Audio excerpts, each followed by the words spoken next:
بسم اللہ الرحمن الرحیم الحمد للہ وحدہ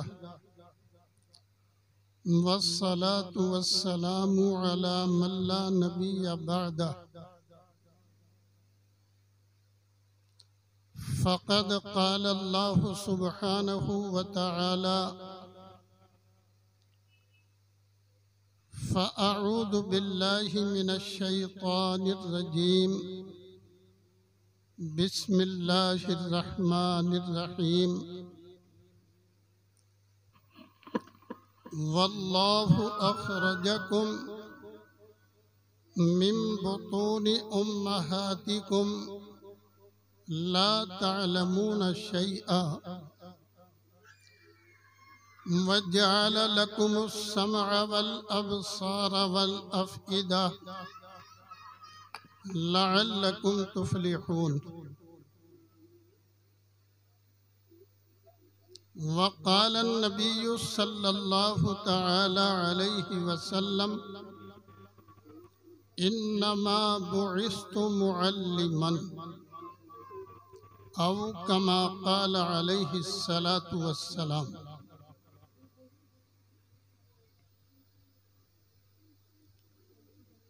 صاحب العزت والاحترام جناب صدر، حضرات علماء کرام، معزز سامعین، بزرگوں اور دوستوں، اللہ تبارک و تعالی نے اس آیت شریفہ میں صاف طور پر فرمایا کہ اللہ کی ذات وہ ذات ہے جس نے تم کو تمہاری ماؤں کے پیٹوں سے ایسی حالت میں نکالا، ایسی حالت میں پیدا فرمایا کہ تم کچھ نہیں جانتے، یعنی جاہل مطلق پیدا فرمایا۔ لا تعلمون شیئا وجعل لكم السمع والابصار والافئدہ لعلکم تفلحون۔ اللہ تبارک و تعالی نے یہ اشارہ فرما دیا کہ صلاحیت وہ عطا فرمائی، استعداد وہ عطا فرمائی، اعضاء و جوارے وہ عطا فرمائے کہ اگر یہ بندہ حصول علم پر محنت کر لے تو بہت بڑا عالم بن جائے گا۔ ذرا سی ایک بات عرض کرتا ہوں، سمجھنا یہ ہے کہ یہ انسان اس وقت دنیا میں زیر امتحان ہے۔ الذی خلق الموت والحیات لیبلوکم ایکم احسن عملا۔ امتحان اس بات میں چل رہا ہے، نمبر ایک پر اللہ تبارک و تعالی نے جو مخلوقات پیدا فرمائی، یہ انسان اس کو ٹھیک استعمال کرے۔ نمبر دو پر مخلوقات الہیہ کے استعمال کرنے میں ایسی کوئی حرکت سرزد نہ ہو جو اللہ کی مرضی کے خلاف۔ اب بات یہ آ جاتی ہے کہ ان دونوں چیزوں میں صحیح اترنے کے لیے، کامل اترنے کے لیے، مکمل اترنے کے لیے، پاس ہونے کے لیے علم کی سخت ضرورت ہے۔ مگر اللہ تبارک و تعالی نے فرمایا کہ ایسی حالت میں پیدا کیا گیا کہ تم کچھ نہیں جانتے، یعنی اللہ نے علم کی ضرورت ہمارے اندر رکھی اور علم سے خالی پیدا فرمایا۔ اللہ تبارک و تعالی نے بے شک علم سے خالی پیدا فرمایا، لیکن انسان کو علم عطا فرمانے کے لیے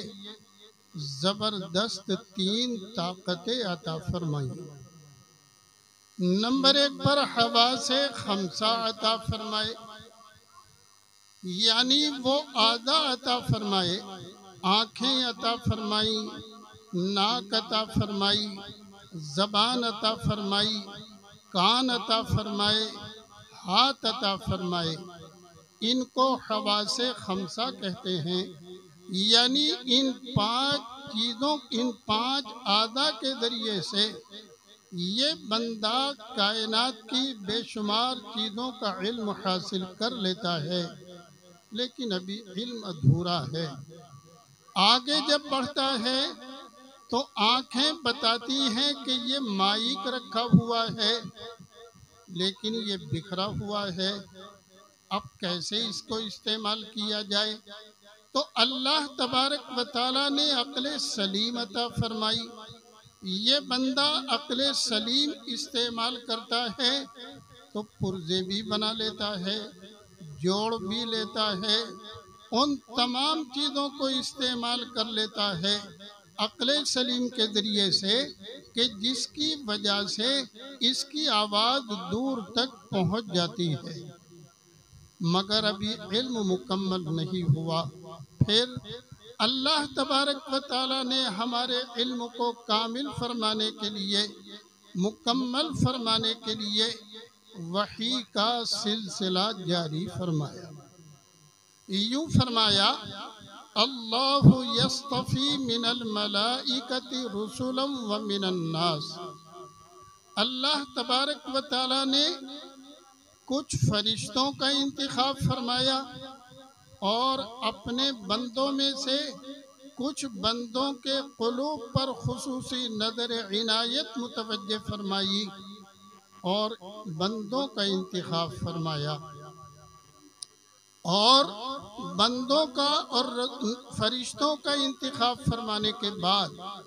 اللہ تبارک و تعالیٰ نے بندے کے علم کو کامل فرمانے کے لیے وحی کا سلسلہ جاری فرمایا، اور وحی کا سلسلہ جاری فرمانے کے بعد حضرت فرشتوں میں سے حضرت جبرائیل علیہ السلام کا انتخاب فرمایا اور اپنے بندوں میں سے رسولوں اور نبیوں کا انتخاب فرمایا۔ یعنی اس کو عام نہیں کیا ہے، بلکہ یہ انتخاب الہی ہے کہ جبریل امین وحی کو لے کر اللہ کے مخصوص بندے حضرات انبیاء کرام علیہم السلام تک پہنچتے رہے۔ اب آپ دیکھیے، بات بڑی مضبوط کرنی ہے تو حق تعالی شانہ نے حضرت جبرائیل علیہ السلام کی 5 عالی صفات کا ذکر فرمایا اور یوں فرمایا، انہ لقول رسول کریم ذی قوت عند ذی العرش مکین مطاع ثم امین۔ اللہ تبارک و تعالیٰ نے فرمایا، نمبر 1 پر جس فرشتے کا وحی لانے کے لیے انتخاب کیا گیا ہے، نمبر 1 پر وہ کریم النفس ہے۔ نمبر 2 پر ذی قوت، زبردست طاقت کے حامل ہیں۔ عالم یہ ہے طاقت کا کہ حضرت لوط علیہ السلام کی قوم کے تباہ کرنے کا اللہ تعالیٰ نے ارادہ فرمایا تو جبریل امین کو حکم دیا، اپنے بازوؤں میں سے ایک بازو کے ایک کنارے کو استعمال کیا اور اس پورے خطہ ارض کو اٹھایا،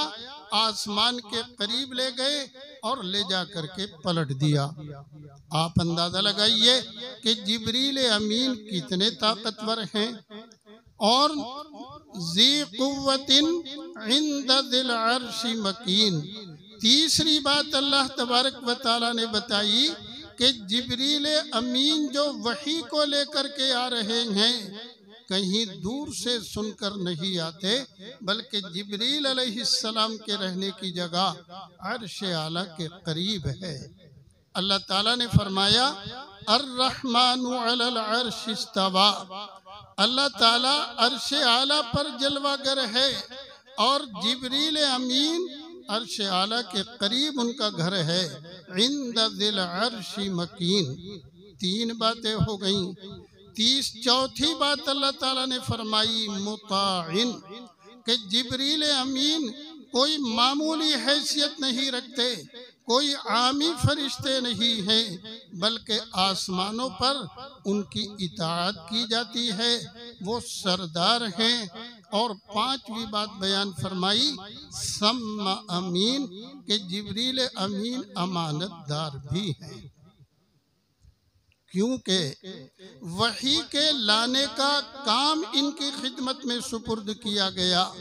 وحی کے لانے کے لیے ان کا انتخاب کیا گیا۔ تو نمبر 1 پر کریم النفس، نمبر 2 پر زبردست طاقت کے حامل، نمبر 3 پر عرش اعلیٰ کے قریب یہ رہتے ہیں، اور نمبر 4 پر آسمانوں پر ان کو سرداری حاصل ہے، ان کی اطاعت و فرما برداری کی جاتی ہے، اور نمبر 5 پر امانت دار ہیں۔ چلیے، میں نے عرض کیا کہ اللہ تبارک و تعالیٰ نے بندے کے علم کو کامل اور مکمل فرمانے کے لیے نمبر 1 پر حواس 5 عطا فرمائے، نمبر 2 پر عقل سلیم عطا فرمائی، اور نمبر 3 پر وحی کا سلسلہ جاری فرمایا۔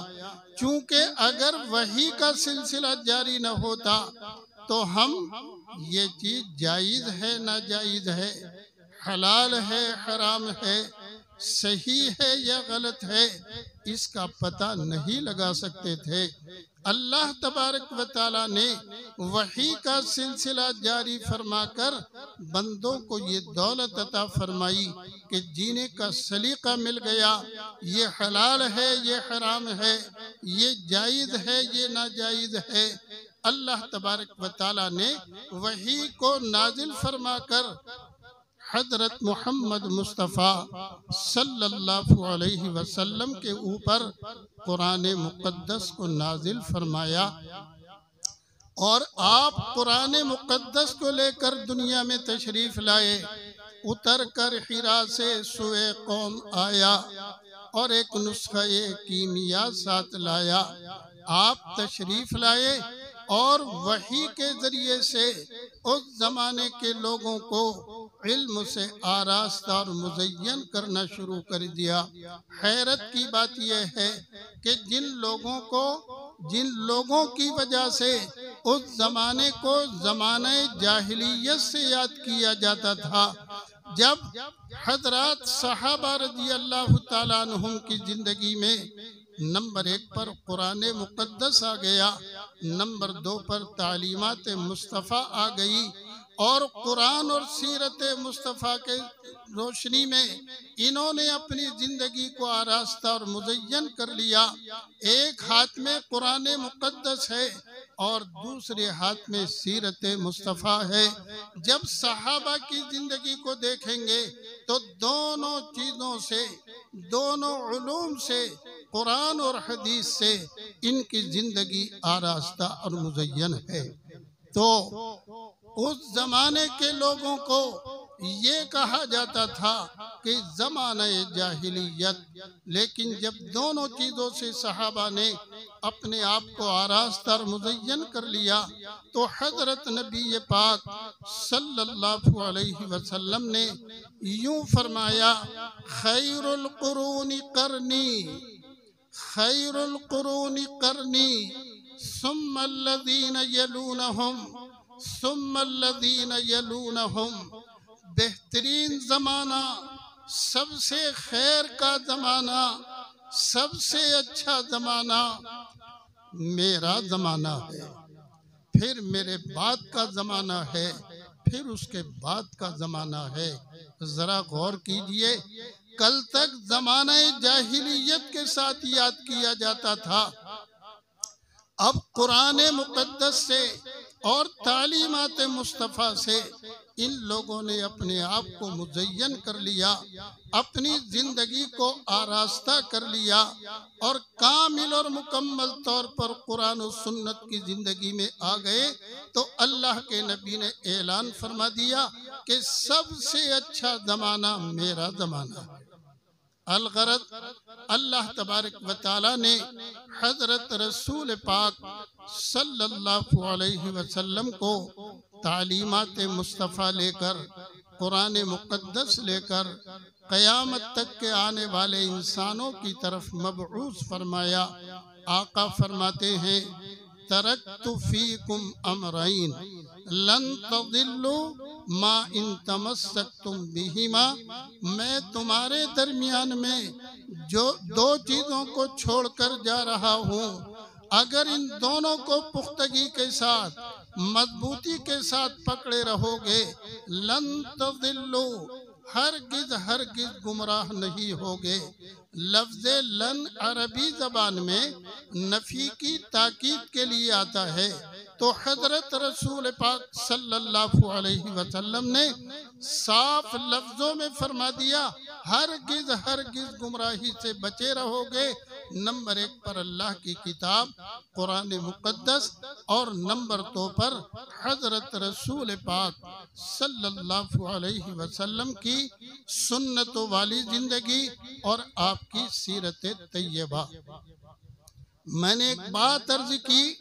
اللہ تبارک و تعالی نے وحی کا سلسلہ جاری فرما کر علم عطا فرمایا، تو اس علم کے ذریعے سے نمبر ایک پر قرآن مقدس عطا فرمایا۔ ان مکاتب اسلامیہ اور مدارس قرآنیہ میں چھوٹے چھوٹے بچے، چھوٹی چھوٹی بچیاں، پتہ چلا کہ اس نے قرآن کریم کو حفظ کر لیا،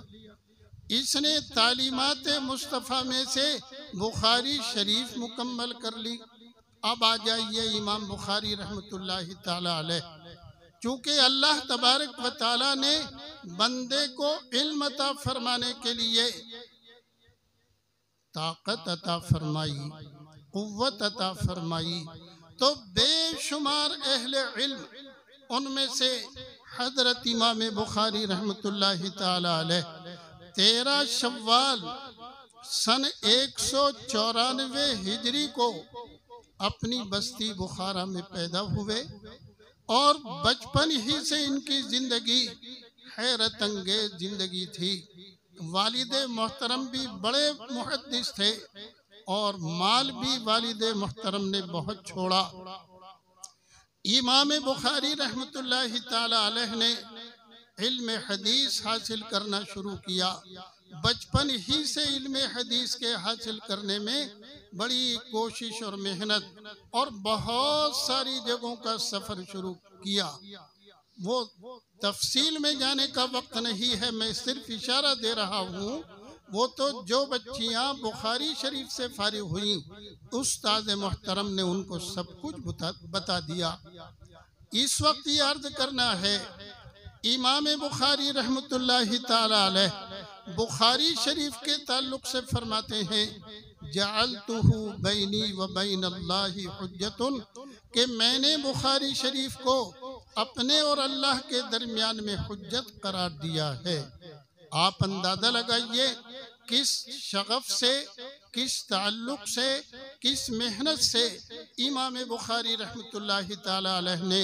علم حدیث حاصل کیا۔ علماء فرماتے ہیں 1080 استادوں سے امام بخاری رحمۃ اللہ تعالی علیہ نے علم حدیث حاصل کیا، اور 6,02,000 حدیثیں یاد کی، اور اس طریقے پر بخاری شریف کے مدون فرمانے کا ارادہ فرمایا، تو 6,00,000 حدیث میں سے چھان بین کر کے 1,00,000 حدیثیں ایک طرف رکھیں، کئی جگہ پر قیام کیا، اخیر میں مکہ مکرمہ تشریف لے گئے۔ مکہ مکرمہ کے قیام کے زمانے میں علماء فرماتے ہیں، اور جو تشریح کرتے ہیں بخاری شریف کی، وہ فرماتے ہیں کہ حضرت امام بخاری رحمۃ اللہ تعالی علیہ غسل فرماتے، بیت اللہ تشریف لے جاتے، بیت اللہ کا طواف کرتے، 2 رکعت تحیت الطواف پڑھتے، اب اللہ تعالیٰ سے دعا کرتے۔ اس کے بعد جس حدیث کا انشراح ہو جاتا، جو حدیث قلب میں منشرح ہو گئی، بخاری شریف میں اس کو لکھ دیتے۔ تقریباً 7375 حدیث پر مشتمل بخاری شریف مدون فرمائی، اور جب حقیقت کے اعتبار سے غور کرتے ہیں تو پتہ لگتا ہے 14,000 سے زیادہ رکعتیں بیت اللہ میں ادا کی، 2 رکعت تحیت، 2 رکعت پہلے طواف کیا، پھر 2 رکعت تحیت الطواف، تو اس طرح سے 14,000 سے زیادہ احادیث، 14,000 سے زیادہ رکعتیں امام بخاری رحمۃ اللہ تعالی علیہ نے ادا فرمائی۔ اس لیے فرماتے ہیں کہ جعلتہ بینی و بین اللہ حجۃ، کہ میں نے بخاری شریف کو اپنے اور اپنے اللہ کے درمیان حجت بنایا ہے۔ میں نے عرض کیا 1080 استادوں سے بخاری شریف کا علم حدیث حاصل کیا، اور تقریباً 23 سال تک مسلسل بخاری شریف پڑھاتے رہے، اور ایک وقت آیا 90,000 استاد ہیں، 90,000 شاگرد ہیں امام بخاری رحمۃ اللہ تعالی علیہ کے، تو 90,000 شاگردوں نے امام بخاری رحمۃ اللہ تعالی علیہ سے علم حدیث حاصل کرنے کا شرف حاصل کیا، بہت بڑا کام انجام دیا ہے۔ میں نے عرض کیا بے شک اللہ تبارک و تعالی نے بندے کو جاہل مطلق پیدا فرمایا، لیکن وہ اعضاء عطا فرمائے، وہ طاقت عطا فرمائی، وہ قوت عطا فرمائی کہ اگر علم حاصل کرنے کے سلسلے میں کوشش کرے، محنت کرے، مجاہدہ کرے، قربانیاں دے، تو آپ اندازہ لگائیے کہ امام بخاری رحمۃ اللہ تعالی علیہ کتنے بڑے حافظ حدیث، امیر المومنین فی الحدیث ان کو کہا جاتا ہے، اور بڑی خدمات انجام دی ہیں۔ یہ الگ بات ہے کہ علم حدیث حاصل کرنے کے سلسلے میں کتنی قربانیاں دی ہوں گی۔ ایک مرتبہ طبیعت خراب ہوئی، ایک حکیم نے نبض دیکھی، حکیم کہنے لگے ایسا لگتا ہے کہ ایک لمبی مدت گزر گئی کہ ان کے پیٹ میں صرف روٹی پہنچی، سالن نہیں پہنچا ہے۔ تو تحقیق سے معلوم ہوا کہ امام بخاری رحمۃ اللہ تعالی علیہ کے 40 سال ایسے گزرے ہیں کہ صرف روٹی کھائی، سالن کا اتفاق نہیں ہوا، یا تو بندوبست نہیں ہوا یا فرصت نہیں ملی۔ الغرض اللہ تبارک و تعالیٰ نے فضل فرمایا، جن بچیوں نے اس وقت بخاری شریف کو مکمل کیا ہے، استاد محترم کے ذریعے سے 2 بڑی دولتیں حاصل ہوئیں۔ نمبر 1 پر علم حدیث کا متن حاصل ہوا، جو مکمل طور پر پورے سال جس دن سے بخاری شریف شروع کی گئی تھی، افتتاح بخاری سے آج تک بخاری شریف کا متن حاصل ہوا، بہت بڑی دولت ہے۔ لیکن آگے بڑھیے، اللہ تبارک و تعالیٰ نے استاد محترم کو ذریعہ بنایا، اور متن کے ساتھ ساتھ علم حدیث کی سند بھی حاصل ہو گئی، اور سند اتنی بڑی دولت ہے، رسول پاک صلی اللہ علیہ وسلم نے فرمایا اول ما خلق اللہ نوری، اللہ تبارک و تعالیٰ نے ساری کائنات کے پیدا کرنے سے پہلے میرا نور پیدا فرمایا۔ یہ کون سا نور ہے؟ روشنی تو سورج کو بھی حاصل ہے، چاند کو بھی حاصل ہے، لیکن سورج کے ذریعے سے یہ حسی روشنی ہے، جو سورج کے ذریعے سے ہم کائنات کی چیزوں کو دیکھ لیتے ہیں، چاند کی روشنی کے ذریعے سے، دیگر روشنیوں کے ذریعے سے کائنات کی چیزوں کو دیکھ لیتے ہیں، تمیز کر لیتے ہیں، رنگ روپ کا پتہ لگ جاتا ہے۔ لیکن رسول پاک صلی اللہ علیہ وسلم کی جو سند حاصل ہوئی، کیا مطلب؟ جس استاد محترم نے بخاری شریف کی بخاری شریف کا سبق دیا اور بخاری شریف کی حدیثیں پڑھائیں، انہوں نے اپنے استاد سے، انہوں نے اپنے استاد محترم سے، انہوں نے اپنے استاد محترم سے، اور یہ اساتذہ کرام کا سلسلہ چلتے چلتے حضرت شاہ ولی اللہ محدث دہلوی رحمت اللہ تعالی علیہ تک پہنچ کر آگے بڑھتے بڑھتے ایک وقت آیا کہ امام بخاری اور حضرت رسول پاک صلی اللہ علیہ وسلم تک پہنچ رہا ہے، یعنی سند کے ذریعے سے اللہ تبارک و تعالی نے حضرت امام بخاری رحمت اللہ علیہ کو ذریعہ بنایا، اور رسول پاک صلی اللہ علیہ وسلم کو جو اللہ تبارک و تعالی نے نور عطا فرمایا، نور علم کا نور عطا فرمایا، سند کے ذریعے سے استاد اساتذہ کرام یہ سبب بنے، اور ان کے ذریعے سے ہوتے ہوتے ہوتے ان بچیوں کو بھی اللہ تبارک و تعالی نے علم حدیث کا نور عطا فرمایا، استاد محترم کے ذریعے سے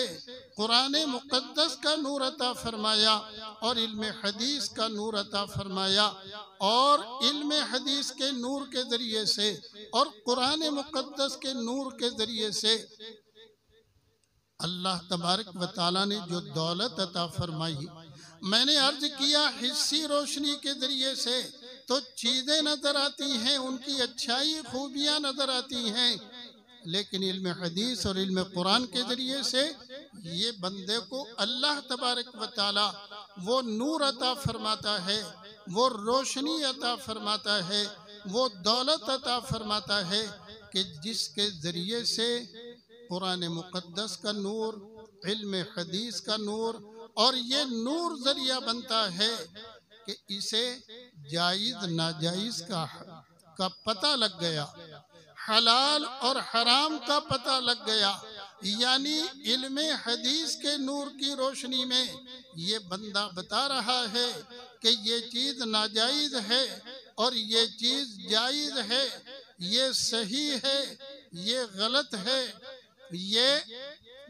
حلال ہے، یہ حرام ہے۔ اس طریقے پر علم حدیث کے ذریعے سے وہ نور اللہ تبارک و تعالی نے عطا فرمایا، جس کے بارے میں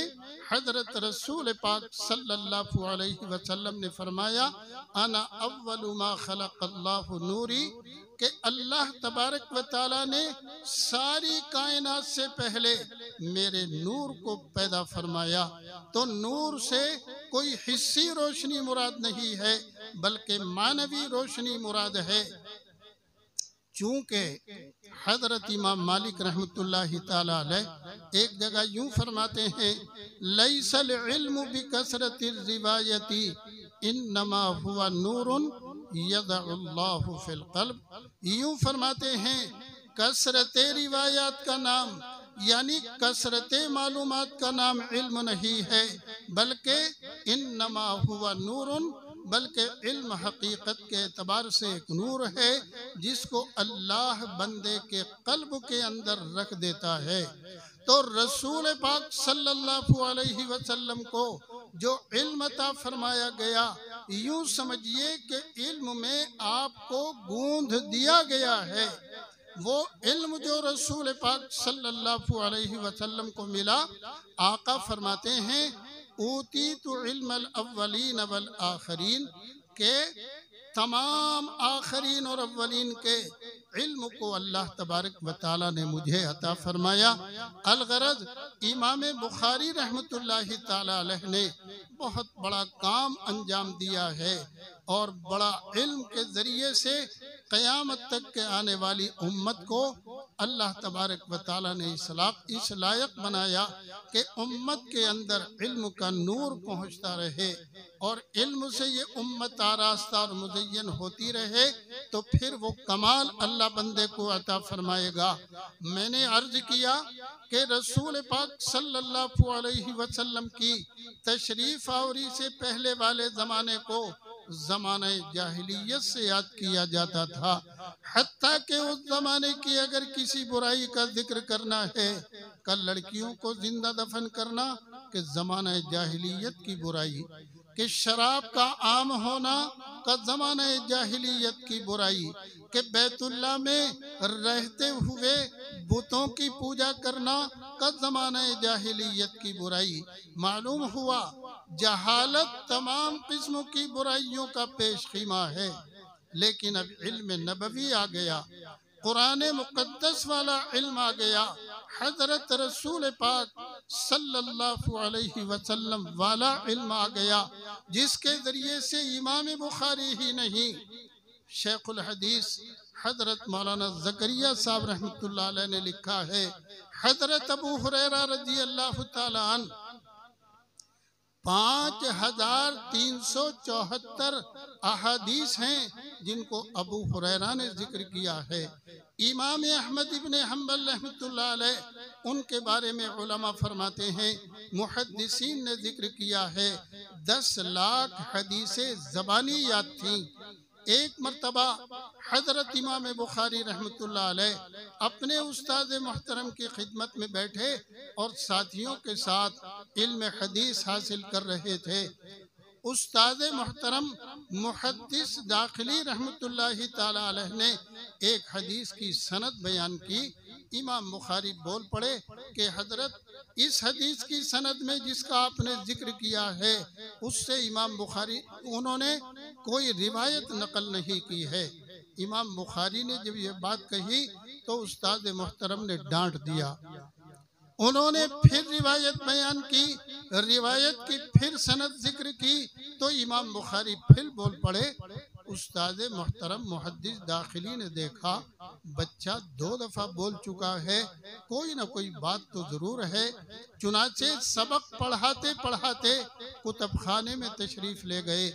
واپس آنے کے بعد فرمایا بخاری اسماعیل تم صحیح کہتے ہو۔ تو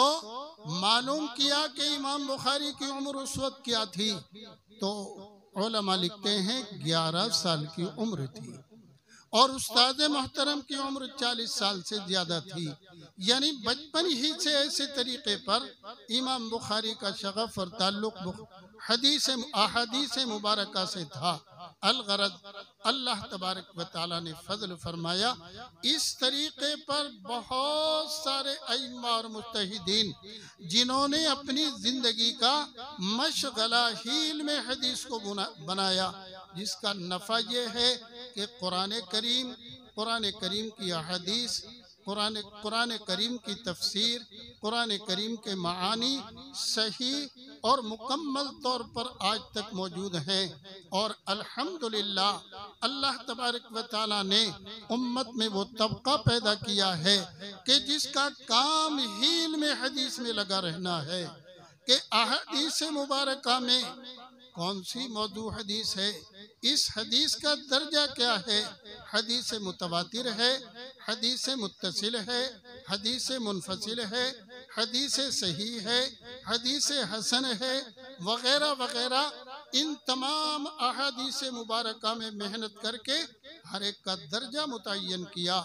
اور محدثین کرام نے ایسے طریقے پر علم حدیث کو باقی رکھنے کی کوششیں کی، علم حدیث کو باقی رکھنے کی محنتیں کی، جس کے نتیجے میں اللہ تبارک و تعالیٰ نے فضل فرمایا، بڑے بڑے مدارس اسلامیہ میں بڑے بڑے محدثین رحمہم اللہ دنیا سے جا چکے اور اب بھی الحمدللہ موجود ہیں، جو علم حدیث کی خدمت انجام دے رہے ہیں۔ اللہ تبارک و تعالیٰ قبول فرمائے یہ چھوٹا سا مدرسہ جو ہماری چھوٹی چھوٹی بچیوں کو علم حدیث کی تعلیم دینے میں مشغول ہے، اور انتہائی مسرت اور خوشی کی بات ہے کہ بعض بچیاں اور بچے حفظ سے فارغ ہوئے تو قرآن مقدس کے حافظ بنے، اور بخاری شریف کے سبق میں تقریباً 7 بچیاں شریک رہیں۔ الحمدللہ اللہ نے فضل فرمایا، بخاری شریف مکمل ہوئی، اور آج تکمیل بخاری شریف کی اس مجلس میں ہمارے حضرت مفتی عبد الرحمن صاحب دامت برکاتہم العالیہ انشاءاللہ ختم بخاری کی دعا کرائیں گے، اور دعا پر یہ بخاری شریف ختم کی جائے گی۔ یوں فرماتے ہیں خوشی کے دو ہی موقع ہیں۔ ایک دن ان بچیوں کے لیے خوشی کا وہ تھا جب بخاری شریف کی بسم اللہ اور افتتاح ہوئی تھی۔ آج انتہائی خوشی کا دن ہے کہ اللہ نے فضل فرمایا، سبق کا سلسلہ جاری رہا، استاد محترم علم حدیث کے پڑھانے میں مشغول رہے۔ آج بخاری شریف مکمل ہو رہی ہے، اس کی تکمیل میں الحمدللہ ہم شریک ہیں۔ اللہ تبارک و تعالی اپنے فضل سے ہماری اس مجلس کو قبول فرمائے اور بخاری شریف سے ہمیں صحیح تعلق عطا فرمائے، عقیدت عطا فرمائے۔ میں کبھی کبھی اپنی طالب علمی کے زمانے کی بات سنا دیا کرتا ہوں۔ ہم اپنے کمرے میں 3 لڑکے دورہ پڑھنے والے رہتے تھے۔ بخاری شریف کے سبق میں جب چلتے تو ہمارے ایک ساتھی ان کا انتقال ہو گیا۔ کبھی کبھی وہ شعر پڑھا کرتے تھے، ابے فلانے دیکھ ایک بات یاد رکھنا، بے عشق محمد کے جو پڑھتا ہے بخاری، بے عشق محمد کے جو پڑھتا ہے بخاری، آتا ہے بخار اس کو بخاری نہیں آتی۔ الغرض بخاری شریف کا درجہ تمام احادیث مبارکہ میں، تمام کتابوں میں اصح الکتب بعد کتاب اللہ صحیح البخاری، یعنی قرآن مقدس کے بعد امام بخاری رحمۃ اللہ تعالی علیہ نے کس اخلاص کے ساتھ، کس کوشش اور کاوش کے ساتھ اور کس عشق نبوی سے آراستہ اور مزین ہو کے اور سنت نبوی میں ڈوب کر اپنی زندگی بسر کی اور بخاری شریف کو مدون کیا۔ الحمدللہ آج تک بخاری شریف کا وہ مقام اور بخاری شریف پڑھانے والے اللہ تعالیٰ جزائے خیر عطا فرمائے اور خدمات انجام دینے کی توفیق عطا فرمائے، اور ہماری آج کی اس مجلس کو اللہ تبارک و تعالیٰ اپنے فضل سے قبول فرمائے اور ہم سب کو اپنے نبی کی سنتوں کی پابندی کرنے کی توفیق عطا فرمائے۔ وآخر دعوانا ان الحمدللہ رب العالمین۔